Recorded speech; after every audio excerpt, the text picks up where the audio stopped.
महाराष्ट्राचा। नमस्कार, मी सुद्धा संध्या लाईव्ह मध्ये आपलं सगळ्यांचं स्वागत।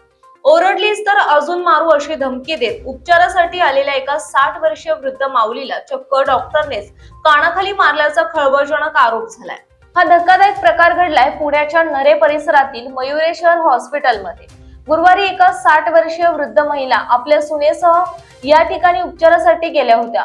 तेथे डॉक्टर मयूर शंतनुराव यादव शिंदे हे त्यांच्या पायाला प्लास्टर करत होते। प्लास्टर करत असताना वेदना असह्य झाल्यामुळे ही वृद्ध महिला मोठ्याने ओरडली, पण या ओरडण्याचा डॉक्टरला इतका राग आला की त्याने थेट त्या वृद्ध माऊलीच्या कानाखाली लगावले। एवढंच नाही तर पुन्हा ओरडलीस तर आणखीन मारीन अशी धमकीही दिल्याचा आरोप या महिलेने केला। या अमानुष प्रकारानंतर घाबरलेल्या वृद्ध महिलेने थेट पोलीस स्टेशन गाठून या नराधम डॉक्टर विरुद्ध तक्रार दाखल केली। पोलीस पुढील तपास करतायत, पण धक्कादायक बाब म्हणजे यावर स्पष्टीकरण देताना डॉक्टर महाशयांनी काय म्हटलंय माहिती आहे?